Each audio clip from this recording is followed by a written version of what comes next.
What's going on, Military Cashflow family? Today is a very, very special day.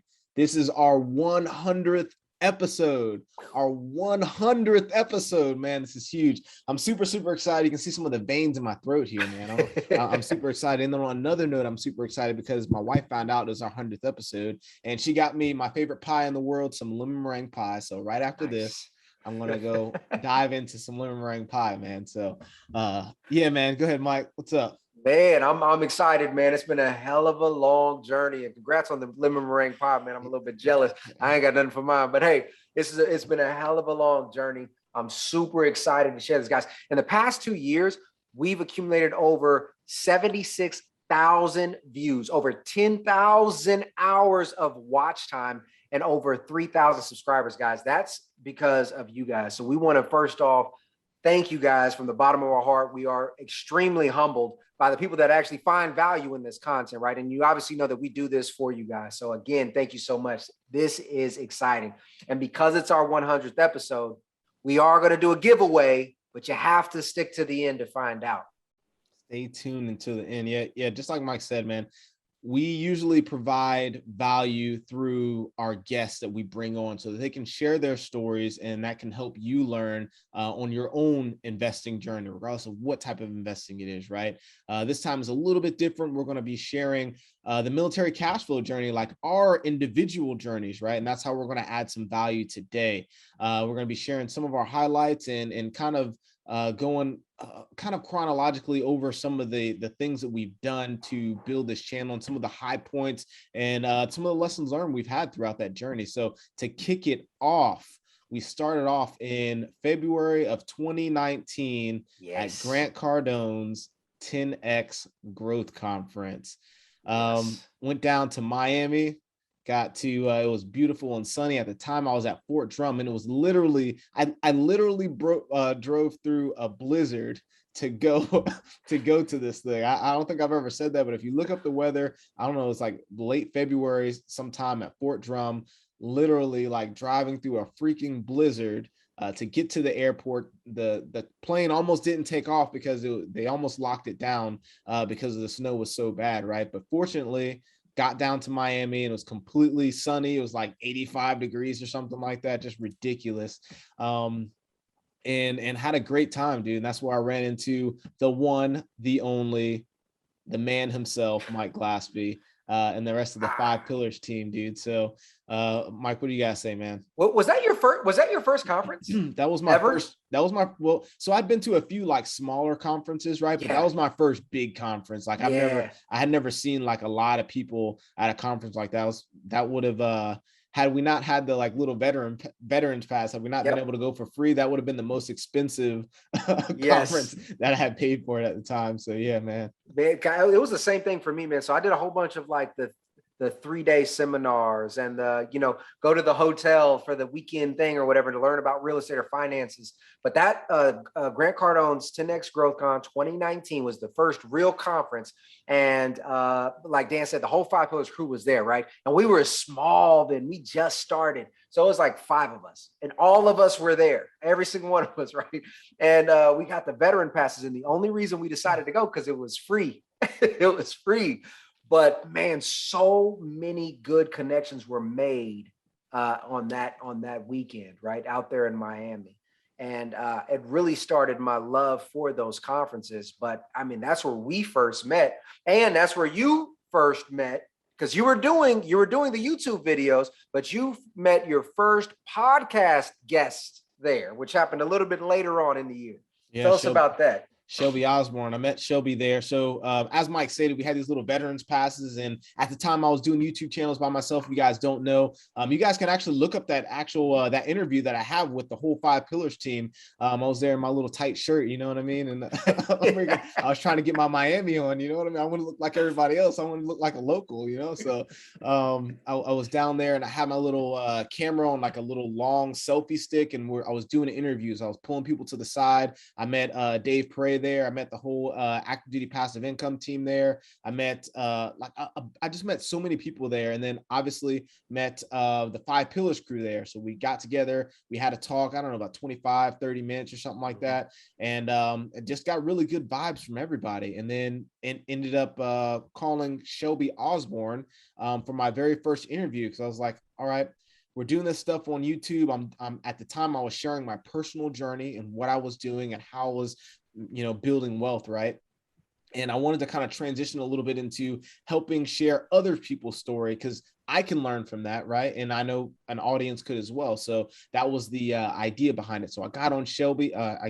Shelby, and I wanted her to be my first guest because she was just awesome. Her personality was awesome. I thought she'd make a great first guest, and she didn't disappoint. You guys look up that episode. She talked about the Max Bang theory and a bunch of few other things that I was just kind of like mind blown, right? Just an awesome person, awesome individual. And stay tuned. We'll have her back for our 101 episode, however you say that. 101st. Man. And she's a rock star, guys. You guys know she's my business partner over at 5 Pillars, and we have investments together, but she is a rock star. She'll be back to drop some more knowledge and explain her journey too, because 2 years, it's surprising how much can change, right? And it wasn't shortly after that I was a guest on the podcast, and it was right after we recorded our episode that as soon as we finished, Dan opened up the invitation and said, "Hey, Mike, would you consider joining me over here?" At that point in time, it was called Financial Freedom Journal. That was the YouTube channel, and we were considering rebranding it. Well, that came later. But what was your thought process as to why you opened up the invitation, like why you were looking, I guess, for somebody to join your platform? Yeah, I definitely wanted some help, man. As if you guys have ever edited a podcast or edited a video, a YouTube video, you realize that it takes a lot of time, right? And there was times that I couldn't do things by myself. We preach this all the time, right? Joining a team and gathering people, because your strengths is another person's.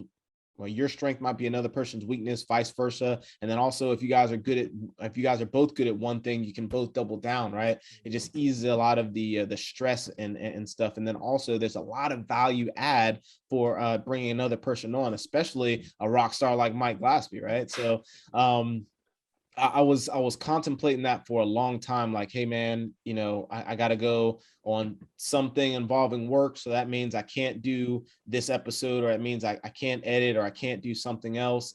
I can only add so much experience. I can only add so much value through my own experiences, right? I was trying to find the right person, the right fit that would kind of match my personality, and kind of, I guess, got me a little bit, right? And that I felt like really, really good vibes with to help branch out and build the platform, like I said. And yeah, man, immediately after our interview, I was like, yeah, Mike's the guy, dude. Like I had really been like deliberately trying to figure out who it needs to be, or who I wanted to try to ask, right? And then immediately after our interview, I was like, yeah, man, Mike's that guy. What was your thoughts, man? Like, what were your thoughts going through that? Like, how did you even perceive that? Like, I know it was out of left field. I hadn't talked to you. I hadn't did anything. Like, what were your thoughts, man? Yeah, completely out of left field. We literally, it finished, we pushed stop recording. He was like, yeah, so would you like to be a co-host? I was like, well, not like that, but I was like, damn. But what's funny enough is in my mind, and I told Dan this at the time, I was like, in my mind, I've been thinking about starting a YouTube channel or a podcast. But guys, for those who don't know, it is a ton of work. It is a ton of work. All right. I mean, everything from just creating the content is a lot, not including editing, scheduling, and posting it, commenting, managing so forth and so on. Right. So the fact that you already had a platform established and then opened up your arms, I was extremely, humbled and honored. But at that point in time, I said, all right, well, what am I doing? I was active duty. I was going hard on the investments. I was going hard building out the 5 Pillars team. I had all these things going on. I thought, okay, by me coming and joining somebody who already had an established kind of platform, now I can bring my best attributes, right? Which would just be like my love for sharing knowledge, really, but my best attributes to the table, and not necessarily have to worry about finding out or figuring out all the rest of this stuff, right? So for me, it was like, can I handle it? But I only felt like I could handle it by taking on, or joining the venture with you. And we soon found out shortly after that, that, hey, even together, we still need help. I.e. brought in the man, the myth, the motherfucking legend, Wasim. Yeah, man. Hey, so you guys don't know, like the guy behind the scenes that does pretty much all of the hard work, and that's just crushing it behind the scenes, dude, is Wasim. We shout his name out. I mean, if you guys listen to our podcast, we shout this guy out all the time. We need to bring him on, actually. So seriously, we do. He's like the as he's editing this, he's gonna hear it. You're coming on, Bubba. Yeah, he's like the mystery man, dude. But hey, Wasim is the man, dude. Like he edits all of our stuff. He helps us with the social media, puts it on podcasts, puts it on YouTube, and he really just filled a void, or filled a need, a very, very big need that we need at the time. Like Mike said, man, he was active duty, building out 5 pillars, investing, just doing everything, right? And then myself, I have my family, I'm active duty as well. I'm doing my own investments. So, I mean, the time that we have available to actually do all the other things and put those pieces together, it was very, very hard, because I think at the time we were sharing some of that responsibility, but man, it was like, it felt like that's all we were doing, so we couldn't really give as much to our deliberate investing and all the other ventures that we had going on during that time, because editing this stuff takes a long time, dude. So Wasim just came in like at the right time, and he just took it away, and that was honestly, I think that's one of the biggest changing points. I don't know if you would agree. That's one of the biggest changing point for us. So we'll always sing Wasim's praises, and we try to, let other people know if you're listening to this and you need some podcast editing, you need some other stuff, social media, whatever it is, dude. DTL Studios, DTS. I'm DTL. I'm okay. I'm sorry. Look, we DTL, messed up already. We love you, Wasim. Yeah, DTL Studios, man. We love you, man. I swear. Yeah. So, he's fully integrated into all my companies now too, guys. Like this guy is truly a lifesaver, man. And it was a really big impact for me, because once he kind of came in, and I was also transitioning out of the military, right? So January of 2020. I left the military. I ETS permanently, done and done. And at that point in time, I was concerned about a few things, but I wanted to make sure that most of our systems were streamlined at this point, right? And by the time he came on, he had already produced a lot of podcast episodes for us. Now, me and Dan were focusing on life and producing content. And if you guys noticed, right around that time, our content release started increasing, which really helped us deliver value to you guys as well. So around that time frame, January 2020, that's when it really started to kind of evolve into what we are now with the Military Cashflow community.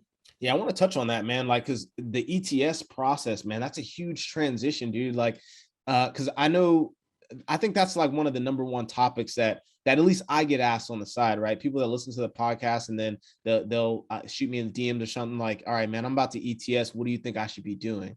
And I'm like, listen to Mike's episode, listen to some of the things that Mike's been putting out, or I'll just refer them to you, off top. Right. Speaking to some of those service members that are ETSing, right? What are your thoughts on that? What are some things that they need to be doing? Like, just really quick, what are some things that they need to be doing to set themselves up for success, especially if they're trying to get involved in real estate? Yeah. So first and foremost, guys, educate, right? The VA disability claim, I put out an episode on it. We'll make sure that we put the link in the show notes here. But the VA disability claim is it's slept on. Like, let's just be honest. People don't take it as seriously as they should. And I don't care if you get 10% or 100%, that little bit of change could be extremely impactful. We go day in and day out trying to figure out how we can raise $20,000, $30,000 so we can generate $100 a month in passive income. But if you can go in and claim what's rightfully yours in disability and get $400, $500, $1,000, $3,000, you've just created financial freedom at a whole nother level, or at a whole nother trajectory, right, than focusing only on real estate. So that's huge there. But continue to educate yourself. Back to that base point, educate yourself on what the military provides. That's just one piece of it, right? So many people ask me or shunned me, if I will. Hey man, you did 10 years, 11 years actually. I was right at 11 years. You did 11 years. Just do another 9. Nah, for everybody that's out there listening, you know how hard that is, right? But the more you educate yourself with anything, the more confident you're going to feel in your decision. So for all of you out there that are on that fence, there's no right or wrong answer, because Dan and his wife are going to do 20. Cool, but they're enjoying it. If you're enjoying it, go for it. If you have any other inkling where you're not enjoying it, your mental health is on edge, or your relationship is faulty, there's other options out there. And I just am highly encourage that you all educate yourself on what those options are. Yes. So those are great points, man. Those are excellent points. And like I said, like Mike said, there's no one wrong answer, or there's no one right answer, right? It's all up to the individual themselves, right? So you can be successful if you stay in, and you can also be successful if you stay out. It all depends on what you want to actually do. Build that plan and design your lifestyle for yourself. Yeah. And I'll tell you, I as soon as I got out January, one of the biggest impacts of the entire world happened 2 months later. And in March, COVID hit. So, I mean, how did you feel about when this pandemic swept across us out of nowhere? Yeah, man, COVID was out of left field, dude. Like it was, I was in command during that time, man. And I was about to leave. I knew I was about to go to PCS to Fort Stewart, where I'm at right now. I just didn't know what was going to be happening. And I thought I was going to have to stay longer at Fort Drum, but I ended up getting to Fort Stewart. But I mean, my main thought process was, one, my tenants, what are they going to be doing? Obviously, they're not going to be able to work. And are they going to be able to feed themselves? That was my main priority right there. First, all right, what's going to happen with these tenants? And then on top of that, all right, if they're not going to be able to pay, got that. Let me see if I can offer some kind of relief or something. But on the flip end, what's going to happen to me? Because now I have to support 8 units basically, or I have to support that. So what's going to happen with that? So my thoughts were kind of involving the real estate and trying to figure out what was going to happen. Now, unfortunately, I didn't deal with too much. I did have a couple of evictions. For the most part, all of my tenants were very, very respondent, talking to my property manager. And there was a lot of conversation between myself and my property manager on how to handle this and what was going on with the tenants, right? But fortunately, I didn't have any major situations. Yes, there was some lost rent. Yes, there was a couple of people that I believe that were taking advantage of the system. But hey, man, it's part of the game, dude. What about you, Mike?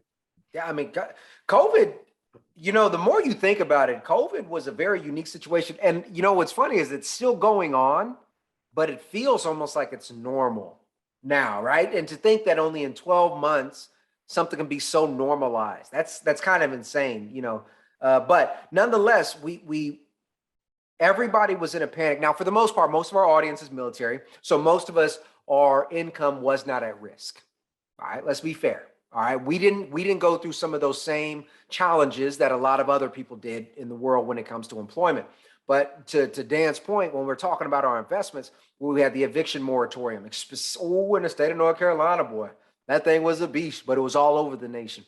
We had to be able to support it, right? We had to ask ourselves, would the deferment of our loans be worth it, right? We had to do the calculations, right? We had to think of all these considerations. We could no longer sit back and accept real estate in the old ways. We had to be proactive in the way that we thought about it. Now, luckily, both, I think you and I came out okay. We came out on top, and I hope that most of our audience did as well. But for those who didn't, it was some extremely important lessons learned, because this is a perfect example of, we used to always say recession proof. Oh, how can we be recession proof? Now we have to ask the question, how can we be pandemic proof? Yes. Right. So it's a new challenge. Yeah, I think the thought process changed of a lot of investors. I think that there were a lot of investors originally that were like, all right, yeah, I can just get a couple of single family homes and be good, right? I think that kind of changed that perspective. And now people are really thinking about, we talk a lot about the house hack and using a VA loan to buy a multifamily property. We put out so many videos on that. And what are some of the advantages behind buying a multifamily property? And I think the pandemic kind of shined a light on some of the sucky points of having a single family home, right? Because that tenant that's living in there, and I heard several people have these stories where they PCS'd, right? They PCS'd before the pandemic, right? Because there was a PCS cycle in January before anyone locked down and started saying people couldn't PCS anymore. So that winter cycle, there was a lot of people that had a single family home that rented it out and went and bought a new home, right? So they bought a new home at their new duty station and they were renting out their other one. Sometimes it wasn't to a military family. Then the pandemic hit and then the eviction moratorium. So they couldn't evict anybody. And then, unfortunately, let's just be real. There's some people out there that are taking advantage, that were and probably still are taking advantage of the system. And I heard those stories. They were like, well, the dudes, not, as soon as they enacted the eviction moratorium, I just stopped getting rent. Miraculously, that person stopped working or got fired the day they enacted the eviction moratorium, right? So now that person, that service member is living in a home and paying the mortgage or the rent for the place that they just PCS to, at the same time still having to support the other unit or the other single family that they were in before. And now they're just like stuck. Now that they're in a bad situation, a bad spot. I had two different stories of individuals literally DM me about that exact same situation on what I need to do in that exact situation. It sucks. It really, really sucks. So I think it kind of changed the conversation, changed the mindset of some of those single family home investors and how they need to analyze a deal prior to going into it, just like you're talking about the recession proof piece. And I think that's extremely important because we need to, as investors, right, as entrepreneurs, as individuals, we always need to be thinking, how can we how can we find that silver lining, right? Pressure makes diamonds, right? So when these situations come up, what are we doing to make the best of them?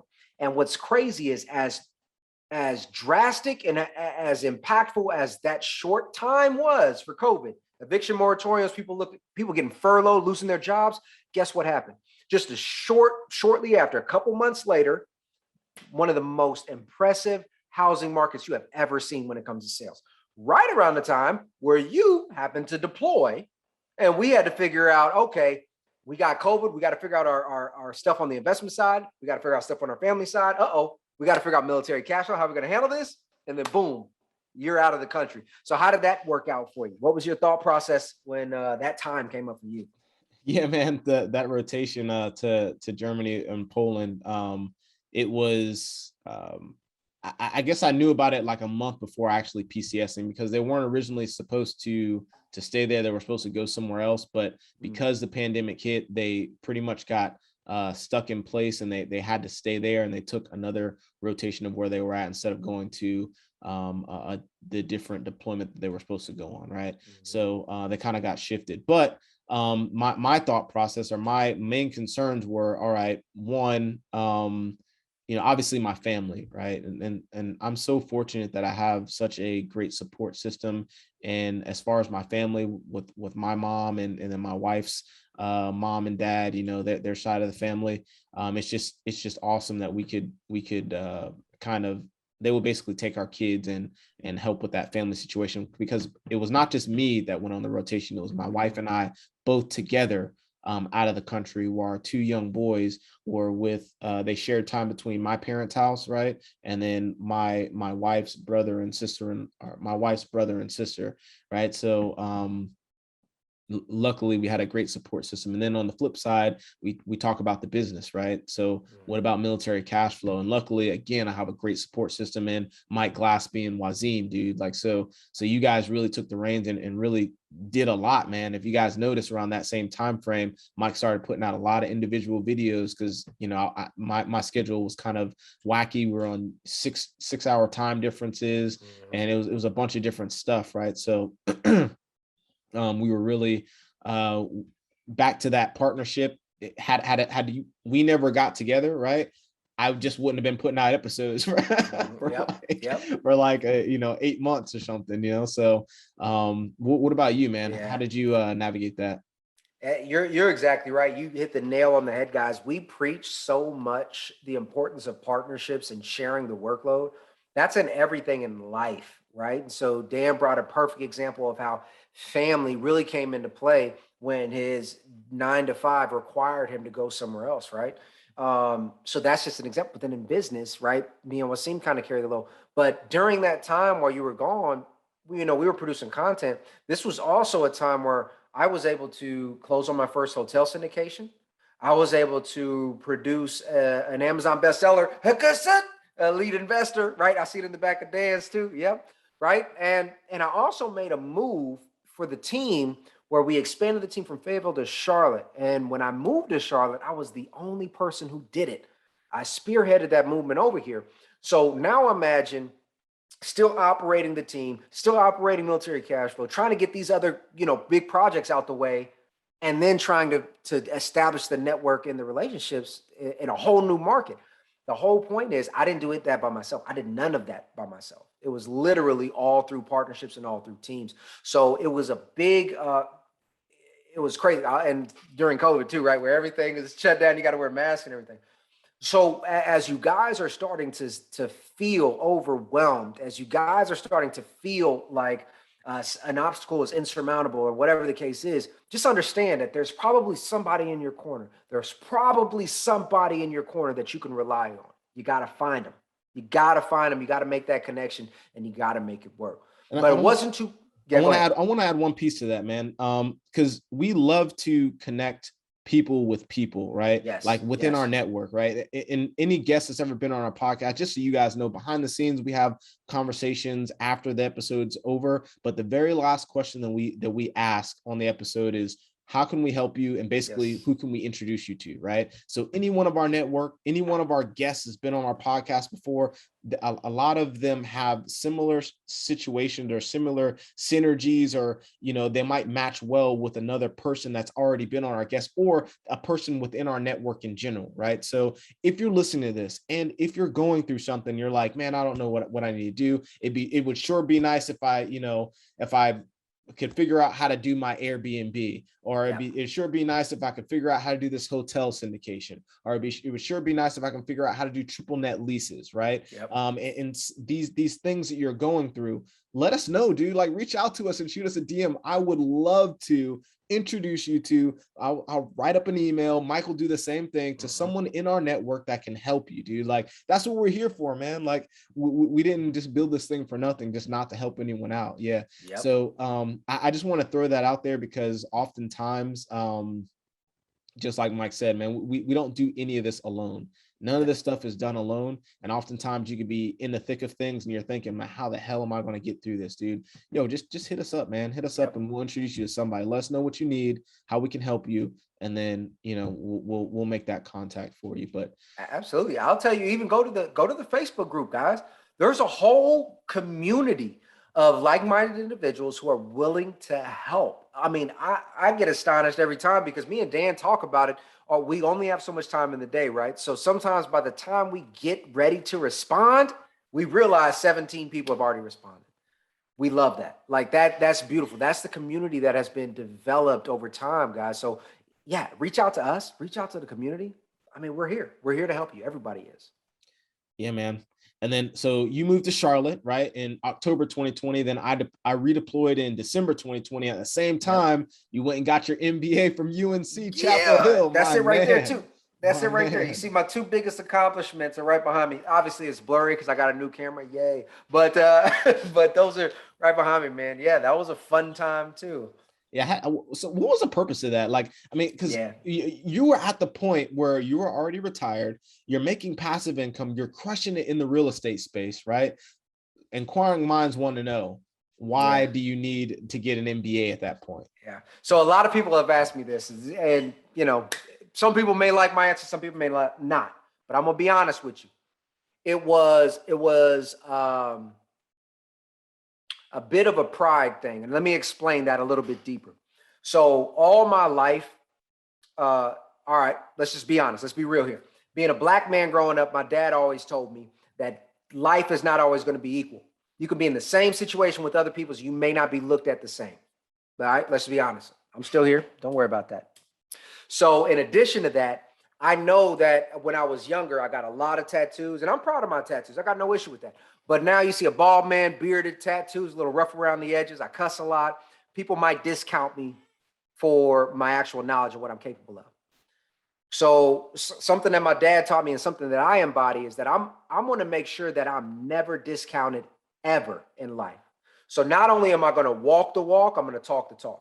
So not only am I going to go to the military and try one of the hardest things out there, not only am I going to invest my ass off and get licensed and be one of the top producers, I'm going to make sure that all my credentials match up with the MBA, Amazon best-selling author, all this other stuff. So when I walk into a room and I tell you this is what I want, I don't want you to discount my opinion, right? Again, it's an ego thing, but for me, in addition to that, hey, by the way, guys, educate yourselves. The Army paid for that. That was 100% free from a top tier university for an MBA program. So that's really the reason behind it. It wasn't nothing else. I know. I preach this all the time. You do not need a conventional education to be successful in life. You do not need a conventional education to be a successful entrepreneur. You do not. But let's be honest. Let's say you start making some real money and you get into a room of all these bankers and MBA graduates and all these Harvard dudes, and they start throwing big names and acronyms at you, but it's your money. How little would you feel? You know what I mean? Like for me, again, this is my opinion. So it may be an unpopular opinion, a little bit ego driven, but hey, I'm gonna knock it out so nobody can knock it from me, man. I don't care, man. I like it, dude. That was real. Yeah. That was raw, dude. Yeah. Like I got the chill right there. It's like, I don't care, man. Let's be real for a second. I love that. I absolutely love that. Great answer, man. Great answer. I'm going back to school as well because it's free. Exactly. Yeah. Well, hold on. It's free. It's free. Let's start off there. Then the ego. That's the big one. We actually made an episode about that too. I don't remember what episode it was. I think it was Mark Delaney came on and talked about it. I believe so. About how to get how to get educational perks and how to get some of those things free and how to get in the top tier universities and things like that. But yeah, man. Jason Bird. I think it might have been Jason. But it doesn't matter. It was good. It was one of them. Listen to both of them, guys. We had a couple of guests come on and talk about just getting education and some of the benefits of the military, right? So I'm gonna go get my master's as well, and then when I get to take 2 years off, 2 years off, right? I get paid the same as I am right now, but my only focus is to go to school. So in a little while, you kind of see me balding already. I'm gonna go ahead and shave that bad boy off, and then I'm gonna go ahead and grow my beard out for the 2 years. I'm gonna look like a Mike Gillespie too, man. So that's awesome. So you got your MBA in 2020, and then shortly after that, man, in January, me and Karina came back and we both got our license. If you guys don't know, Karina's my wife. We both got our real estate license. We are licensed in Georgia. So if you know anybody that needs to buy a home anywhere in Georgia or really anywhere in the US, man, we vet realtors. That's one of our things. We vet realtors for our service members because, as you guys know, if you guys bought several homes before, all realtors aren't built the same. Sometimes they're just trying to, sell you what they can because obviously their income is tied to how much your home is sold for, how much you buy your home for, right? So we like to vet realtors, especially to ensure that they understand like a proper investment, right? And how to use the VA loan on multifamily homes, because you wouldn't believe how many realtors don't know that you can buy a multifamily with a VA loan or an FHA loan product or something like that. That you can buy more than one VA at the same time, right? Not at the same time, but you can hold more. Many realtors don't know that either. That's very, very true. So that's where we're at with that. We got licensed, and a lot of that was due to you, Mike, man. Like we had an episode, I don't know, it had to be sometime in 2019, and you were basically just like, hey, why you should get licensed. And I was like, all right, we'll go ahead and get licensed. Yeah. that was convincing enough, so. And we'll put that show episode down there too, guys, because I mean, it's something important to at least know your options when you are real estate investing. Well, how else can you make money? Really, that's what it boils down to, man. Yeah, and it definitely helps just having access to your local MLS and being able to kind of look at deals, source deals yourself and things like that. So it's really cool. All going back to educate yourself, right? It's another piece of education and helping us along our own investment journeys, right? So it's really cool. And then I guess kind of to wrapping it up, right? Like the big thing that's happened recently is the MLO, the mortgage loan officer. Our very own Mike Glaspie buddy. is now getting that money for our service members out there, for anyone out there that's looking for an investment property or that is looking for their own home in in any of the Carolinas, right? Yeah, North or South Carolina. So wait a minute, man. So you got like a bunch of stuff going on. You're buying hotels. You're freaking. You got apartment complexes. You got out of the military. You got the MBA. We talked about all these awesome things. Why the loan officer, man? Why the loan officer? So this is another good question. I get this often too. It's like, if you're making a lot of money as a realtor, why go loan officer? I'm going to be honest again, because this is what we do here. So I never really had a passion as a realtor. I never did. But I found the value in it, and I know that by helping others, right? Jim Rohn says you get compensated in direct proportion for the problem that you solve, right? And for most others, if you can help them solve their problem, which is finding real estate deals, boom, you're good to go. But what I realized time and time again is that the real issue for most people is the money. It really is. Most people can find a deal. Most people can find a wholesaler who can provide a deal. They don't really know how to finance it, right? And most of the time as a realtor, really what I was solving was, how can you buy it? How can you finance it? That's how I close so many deals. I help people finance it. So I said, man, why don't I just get to the finance side of the house? It's something that I personally enjoy. I love numbers. If y'all seen some of these episodes, I get stupid crazy with like, oh, the blah, blah, blah, blah, right? So I always wanted to do it. But again, the opportunity was presented to me. It was offered to me. It was opened up to me by a gentleman named Patrick Stoy, who's one of our premier lenders on the 5 Pillars team. So once he opened it up to me, it was just like, hey, this is obviously, it's meant to be. I'm going to take this opportunity. Now, all I really have to do is learn the individual products. I don't have to build out the systems because it's already there. And everybody wins now. The 5 Pillars team gets to win out because I can help provide them a lot more creative solutions to this. Although Patrick can do it, you got to realize, just like everything else in life, you can only handle so much, right? So by bringing on 2 individuals that can think in that manner, now we can provide more. And then now the same opportunities open up to the military cash flow community, right? So it's a beautiful thing, man. I think it's going to work out well for everybody across the board. And I won't be doing this forever either. But hey, it's just that next step in life. This real estate journey is just crazy, man. Like, and where it can lead you to, where it starts. I mean, I guess it's just life in general, though, right? Like, but I mean, the same thing applies to real estate. Or your investing journey. I mean, you can start off somewhere, and then you never know kind of where you're gonna, I guess, end up. As long as the outcome is income, right? And happiness, right? Income and happiness. It's all good, but it's just wild. Like hearing, all right, we started at the growth conference.